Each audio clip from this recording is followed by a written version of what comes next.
이슈를 깊이 있게 탐색하는 시간 더 디베이트에 오신 것을 환영합니다. 오늘 저희는 많은 분들이 좀 어려움을 겪는 주제일 수 있겠는데요. 공감 피로 또는 공감 소진이라고도 하죠. 이 문제에 대해 좀 파고들어 보고자 합니다. 특히 그 인간 중심 접근의 창시자 칼 로저스의 관점을 중심으로 해서요. 이 문제를 바라보는 서로 다른 두 가지 핵심적인 시각을 좀 깊이 있게 논의해 볼 텐데요. 흔히 생각하기에 공감은 많으면 많을수록 좋다 이런 인식이 좀 있지만 사실 로저스는 공감의 양보다는 그 질, 그리고 또 타인과의 관계에서 어떤 섬세한 경계를 유지하는 것, 이 중요성을 강조했습니다. 네, 맞아요. 그래서 오늘 저희가 좀 집중적으로 탐구해 볼 질문은 바로 이겁니다. 로저스의 이론에 비추어 볼 때 말이죠. 공감하다가 지쳐 쓰러지지 않으려면 대체 무엇이 가장 중요할까? 이 질문인데요. 타인의 감정에 깊이 공감하면서도 나는 나다라는 어떤 건강한 거리를 유지하는 것? 로저스가 말한 마치, 그러니까 영어로 하면 as if의 자세를 딱 지키는 게 핵심일까요? 아니면 어쩌면 그보다 더 근본적으로 내 안의 목소리에 먼저 귀 기울이고 솔직해지는 것, 즉 진정성, 로저스 용어로는 컨그루엔스죠. 그리고 자기 공감, 셀프 엠패티를 회복하는 것이 우선되어야 하는 걸까요? 저희 논의는 그 제공된 로저스 관련 자료들에 기반하고 있습니다.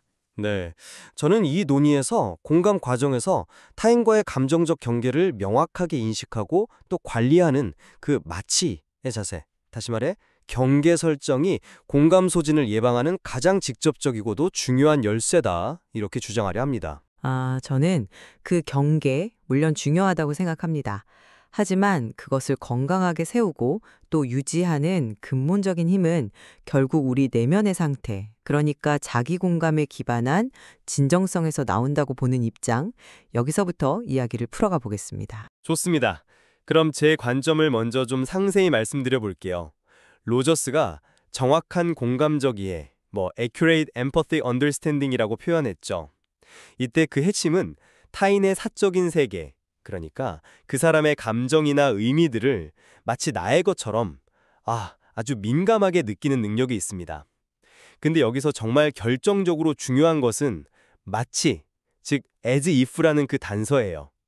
로저스는 분명히 타인의 분노, 두려움, 혼란을 마치 자신의 것처럼 경험하되 자신의 분노, 두려움, 혼란이 결코 거기에 개입되어서는 안 된다, 이렇게 강조했거든요. 바로 이 as if quality, 즉 마치 그러한 것처럼 느끼지만 결코 그것과 완전히 하나가 되지는 않는 이 섬세한 경계 감각, 이게 핵심이라는 거죠. 이 경계가 만약 희미해지거나 혹은 무너져 버릴 때 우리는 타인의 감정에 속수무책으로 휘말리게 됩니다. 로저스는 이걸 동일시 아이덴티피케이션이라고 부르거나 좀 더 강하게는 융합 상태라고 봤는데, 바로 이것이 공감과는 다른 우리를 소진시키는 직접적인 원인이라는 겁니다. 예를 들면 타인의 고통에 너무 압도당하거나 또는 반대로 타인의 문제에 내가 너무 과도하게 개입해서 막 해결사 역할을 자처하게 되는 것, 이런 것들이 전부 이 경계 상실에서 비롯된다는 거죠.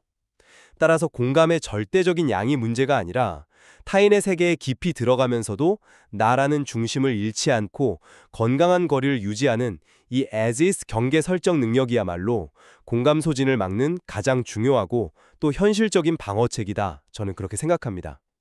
마치 숙련된 외과 의사가 환자의 고통에 깊이 공감하면서도 수술할 때는 냉철하게 집중하는 것처럼요. 이런 감정적인 영역에서도 비슷한 분리 능력이 필요하다는 겁니다. 네.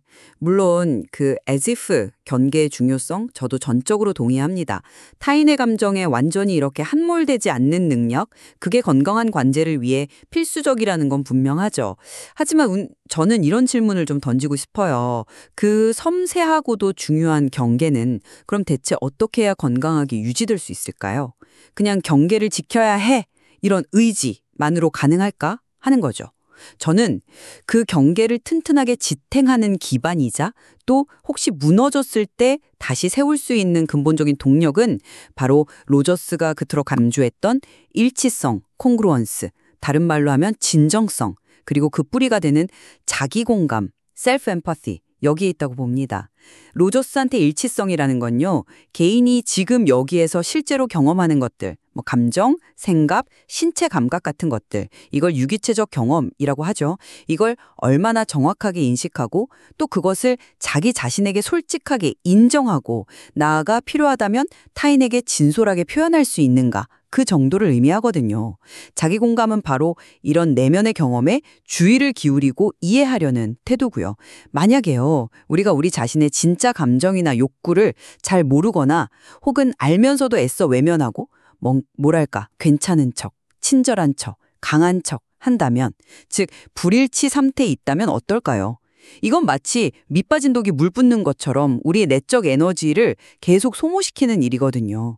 겉으로는 막 공감적인 표정을 짓고 있을지 몰라도 속으로는 불편함이나 저항감을 꾹 누르고 있다면 이미 소진은 시작된 겁니다. 이런 상태에서는 외부의 감정적 자극에 훨씬 더 취약해지고 결국 말씀하신 그 에제프 경계마저도 쉽게 무너져 내릴 수밖에 없다는 거죠. 따라서 저는 타인과의 건강한 경계를 설정하고 또 유지하기 위한 전제 조건으로 먼저 내 안의 상태를 명확히 알아차리고 자기 공감, 또 그것과 일치하는 진정성 상태를 회복하는 것이 공감 소진을 근본적으로 예방하는 길이다, 이렇게 주장하고 싶습니다. 속이 튼튼해야 겉도 강해지는 법이니까요. 네, 그 내적 상태의 중요성, 물론 저도 이견은 없습니다만 저는 여전히 이 공감 소진이 발생하는 그 순간 내 메커니즘에 좀 더 주목해야 한다고 생각해요. 소진이라는 건 결국 감정적인 과부하 상태인데 이 과부하가 그럼 언제 일어나느냐? 바로 나와 너 사이의 경계가 흐려지면서 타인의 감정이 마치 내 감정처럼 느껴지고 그 감정의 무게에 내가 짓눌릴 때라는 거죠. 로저스가 괜히 과동일과 공감을 그렇게 명확히 구분한 게 아니거든요. 예를 들어서 친구가 겪는 슬픔에 대해 이야기할 때 친구의 슬픔을 이해하고 그 감정을 이렇게 반영해주면서 함께 있어주는 것, 이건 공감입니다. 여기에는 너의 슬픔과 나의 슬픔, 혹은 슬픔을 이해하는 나의 마음 사이에 분명한 구분이 존재하죠. 하지만 친구의 슬픔에 내가 너무 깊이 빠져들어서 마치 내가 그 슬픔을 직접 겪는 것처럼 느껴버리고 함께 울부짖으면서 감정의 소용돌이에 휘말린다면 그건 과동일 상태에 가깝다는 겁니다. 바로 이 지점에서 급격한 에너지 소모와 정서적 탈진이 일어나는 거죠. 물론 아까 말씀하신 것처럼 진정성이 부족하면 에너지가 셀 수 있겠죠. 네, 그럴 수 있습니다. 하지만 소진의 결정타, 그 치명적인 순간은 이 경계가 붕괴되는 순간에 온다고 저는 봅니다. 따라서 경계를 명확히 인식하고 지키려는 어떤 의식적인 노력과 기술이 소진을 막는 가장 직접적인 방어선이다. 이것이 제 입장입니다. 마치 홍수가 났을 때 제방이 튼튼해야 물의 범람을 막을 수 있는 것처럼요. 물론 그 제방이 약한 근본 원인이 부실공사, 즉 진정성 부족에 있을지라도 당장의 피해를 막는 건 결국 제방 자체의 역할이니까요. 그거 흥미로운 비유네요. 제방 비유. 하지만 저는 그 제방이 왜 무너지는가, 혹은 애초에 왜 약하게 지어졌는가에 더 초점을 맞추고 싶다는 겁니다. 말씀하신 것처럼 경계 붕괴가 소진의 결정타일 수 있어요. 네. 하지만 그 결정타를 막기까지의 과정을 쭉 보면 이미 내면에서는 진정성 부족으로 인한 에너지 누수가 상당 기간 진행되었을 가능성이 매우 높다는 거죠. 예를 한번 들어볼까요? 직장에서 동료의 불평을 계속 들어주면서 속으로는 내일도 바쁜데 이렇게 느끼지만 좋은 동료로 보여야 한다는 생각 때문에 억지로 미소를 지으면서 경청한다고 해보죠. 겉으로는 공감적인 태도, 즉 경계를 유지하는 것처럼 보일 수 있습니다. 하지만 이 느낌과 표현 사이의 불일치 자체가 이미 스트레스고 에너지 소모거든요. 로저스가 말한 가치의 조건 있잖아요. 누구에게서 어떻게 해야만 나는 가치 있다는 어떤 내면화된 신념 때문에 자신의 진짜 감정을 억누르는 거죠. 이런 상태가 계속 반복되면 내적 자원은 점점 고갈되고 결국에는 아주 사소한 자극에도 쉽게 짜증이 나거나 그냥 무너지게 됩니다. 그때 비로소 겉으로 경계 붕괴가 확 나타나는 것이고요. 따라서 저는 경계를 지키려는 의지 이전에 내 안에서 지금 무슨 일이 일어나고 있는지, 내가 정말로 무엇을 느끼고 원하는지를 알아차리고 그것을 존중하는 진정성 회복이 먼저 이루어지지 않으면 경계 설정이라는 건 그냥 모래 위에 성 쌓기, 사상 누각에 불과할 수 있다고 봅니다. 억지로 세운 제방은 결국 작은 충격에도 쉽게 무너질 수밖에 없다는 생각입니다. 근본적인 원인 해결 없이 증상만 관리하려는 시도는 좀 한계가 있다는 것이죠. 그렇다면 로저스가 말한 그 정확한 공감을 실현하기 위한 필수 조건, 이건 무엇이라고 보십니까? 저는 여기서도 역시 그 경계의 중요성을 빼놓을 수 없다고 생각하는데요. 정확한 공감이란 건 단순히 상대의 감정을 느끼는 걸 넘어서 상대방의 내적 참조틀, 그러니까 그 사람의 입장에서 세상을 보고 느끼는 방식을 정확하게 감지하고 이해하는 능력이잖아요. 이걸 제대로 하려면 상대 감정의 어떤 강도나 내용에 내가 압도당하지 않고 한 걸음 딱 떨어져서 그 감정의 의미와 맥락을 파악할 수 있는 관찰자적 입장이 필요하다는 거죠. 상담가나 어떤 조력자의 경우에는 이게 돕는 자로서의 전문적인 역할을 유지하는 것을 의미하기도 하고요. 이처럼 감정의 홍수 속에서도 자신의 위치를 지키면서 객관적인 이해를 유지하는 것, 이것이 바로 as if 경계가 작동하는 방식이고 또 정확한 공감을 위한 필수적인 전제 조건이라고 봅니다. 경계가 무너지면 우리는 그냥 상대의 감정에 같이 표류하게 되고 더 이상 정확한 이해나 도움을 주기가 어려워지니까요. 예를 들어 상대의 불안에 내가 같이 막 불안해져 버리면 그 불안의 실체를 파악하고 안정감을 주는 역할을 하기가 어렵겠죠. 왜곡 없이 있는 그대로 받아들이려면 먼저 나 자신의 내적 상태를 명료하게 인식하고 있어야 한다는 거죠.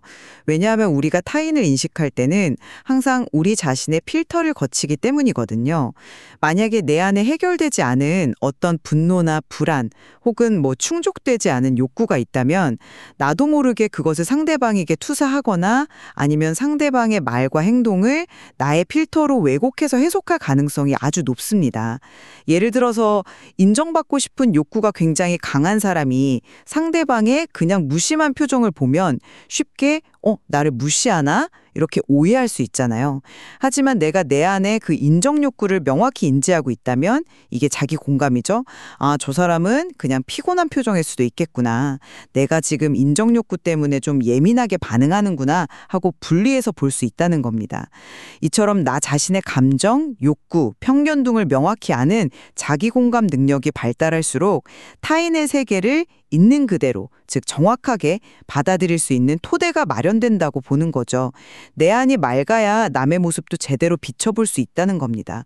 따라서 진정성 있는 자기 인식이 결여된 상태에서의 공감은 자칫하면 내 문제를 상대에게서 보는 것이 될 위험이 있다는 거죠. 로저스의 또 다른 핵심 개념이죠. 무조건적 긍정적 존중, UPR. 이거랑 관련해서는 어떻게 생각하십니까? 혹자는 UPR을 그냥 모든 걸 다 허용하고 받아주는 거다 이렇게 오해하기도 하는데 이게 경계 설정과 어떻게 조화를 이룰 수 있을까요? 저는 UPR이 결코 무한정 수용을 의미하는 것이 아니라고 보거든요. 로저스는 개인의 어떤 성장 가능성이나 가치에 대한 깊은 신뢰, 이걸 바탕으로 비판단적인 태도를 유지하는 걸 중요하게 여겼지만 동시에 건강한 관계와 또 개인의 안녕을 위해서는 구조와 한계가 필요하다는 것도 인정했습니다. 예를 들어 상담 관계에서는 시간 약속이라든지 비밀 보장의 한계 같은 것들을 명확히 하는 구조 설정, 이게 아마 스텝 4에 언급된 내용일 텐데요. 이게 필수적이고요. 또 타인에게 해를 끼치는 행동이나 어떤 자기 파괴적인 행동에 대해서는 그 사람 자체의 가치는 존중하되 그 행동에는 명확히 선을 긋는, 이건 스텝 8의 메시지 프레임 관련 내용이죠. 그런 태도가 필요하다는 거죠. 이게 UPR과 모순되는 게 아니라 오히려 UPR을 지속 가능하게 만드는 현실적인 방법이라고 생각합니다. 바로 이러한 한계 설정이야말로 as if 경계를 실제 관계 속에서 구체적으로 표현하고 실천하는 방식이다, 이렇게 봅니다. 즉, 당신을 존중하지만 나와 당신 사이에는 지켜야 할 선이 있다는 것을 명확히 함으로써 서로를 보호하는 것이죠. 정성이 결정적인 역할을 한다고 생각해요. 단순히 어떤 규칙이나 규범으로서 한계를 일방적으로 딱 통보하는 방식은 때로는 관계를 좀 경직시키거나 상대방의 방어적인 반응을 유발할 수도 있잖아요. 반면에 로저스가 강조한 일치성에 기반해서 한계를 설정하는 건 좀 다릅니다. 이건 나의 현재 감정이나 욕구 상태를 솔직하게 표현하면서 왜 그러한 한계가 필요한지를 전달하는 방식이거든요. 예를 들어 친구의 하소연을 계속 들어주다가 내가 너무 지쳤을 때 그냥 이제 그만 좀 해. 이렇게 짜증을 내거나, 이건 불일치적인 표현이죠. 혹은 억지로 계속 들어주다가 나중에 그냥 관계를 확 끊어버리는 대신에 내 이야기가 나한테 중요하게 들리는데 솔직히 말하면 내가 지금 좀 많이 지쳐서 더 집중하기가 어렵네. 오늘은 여기까지만 이야기하고 다음에 다시 이어서 하면 어떨까? 이게 스텝 3에서 언급된 현재화나 일치성 선언의 활용 같은 거겠죠? 와 같이 자신의 상태를 진솔하게 드러내면서 한계를 조율하는 겁니다. 이렇게 나의 유기체적 경험에 기반해서 진정성 있게 전달된 한계는 상대방에게도 그냥 일방적인 거절이나 비난이 아니라 관계를 건강하게 유지하기 위한 솔직한 소통이구나. 이렇게 받아들여질 가능성이 훨씬 높다는 거죠. 결국 한계를 설정하는 그 행위 자체보다 그 과정에 담긴 진정성 있는 소통이 UPR의 정신을 훼손하지 않으면서도 효과적인 경계를 가능하게 만든다. 저는 그렇게 봅니다. 기계적인 규칙이 아니라 살아있는 관계 속에서의 조율인 셈이죠. 공감 소진에서 회복하기 위한 전략들을 살펴봐도 저희의 강조점 차이가 좀 드러나는 것 같습니다. 저는 특히 로저스 접근에서 파생된 기법들 중에 반영, 이게 스텝 2 내용이죠. 그리고 역할에서 벗어나는 디롤링, 스텝 6의 중요성을 좀 강조하고 싶은데요. 반영은 상대방의 말과 감정을 거울처럼 비추어주면서 명료화하는 기술인데 이게 감정에 직접 뛰어들어서 동일시되는 것을 막고 한 걸음 딱 떨어져서 관찰자적 입장을 유지하도록 돕습니다. 즉, 감정과의 건강한 거리를 확보하는 일종의 경계 유지 기술인 셈이죠. 또 상담가나 어떤 돌봄 제공자들이 세션이나 업무 후에 의식적으로 자신의 역할에서 벗어나서 개인, 나로 돌아오는 디롤링 과정, 이것도 역할과 자아 사이의 경계를 명확히 함으로써 소진된 에너지를 회복하고 다음 역할을 준비하는 데 필수적입니다. 이 역시 경계 회복의 중요성을 명백히 보여주는 전략이라고 생각합니다. 네, 저는 그 회복 전략에 있어서도 역시 내면과의 연결을 회복하는 측면에 좀 더 무게를 두고 싶습니다. 예를 들어서 대화 중에 뭔가 좀 불편하거나 막히는 느낌이 들 때 문제의 내용 자체에만 매달리는 것이 아니라 지금 우리 사이에 무슨 일이 일어나고 있는 것 같나요? 라든지 또는 제가 지금 좀 방어적으로 느껴지는데 혹시 제 말에 상처받으셨나요? 와 같이 현재 상호작용 과정이나 자신의 느낌을 솔직하게 테이블 위에 올려놓고 이야기하는 과정 중심 대화, 프로세스 톡, 나 현재화, 이것도 스텝 3 관련이죠. 같은 것들이요.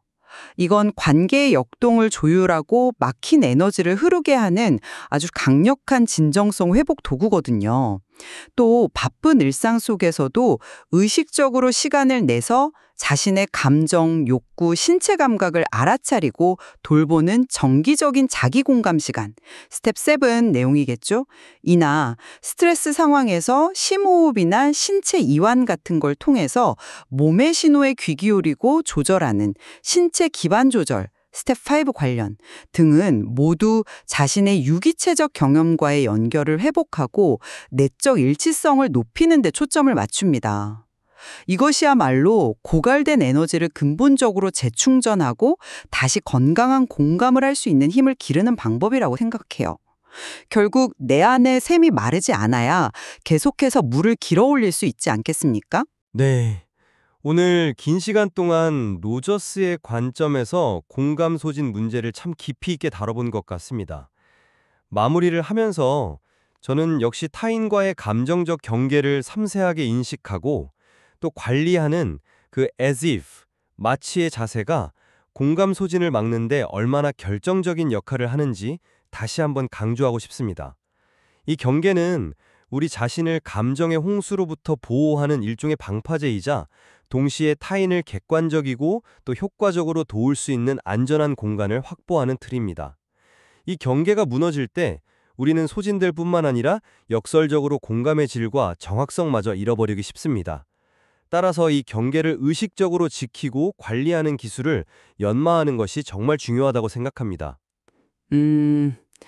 저는 오늘 논의를 통해서 건강한 경계 설정과 유지가 단순히 표면적인 기술이나 의지만으로는 충분하지 않다는 점, 그리고 그 근본에는 자기 자신에 대한 깊은 이해와 수용, 그리고 내면의 경험과 솔직하게 만나는 자기 공감과 일치성, 즉 진정성이 자리 잡고 있다는 점을 다시 한번 확인했습니다.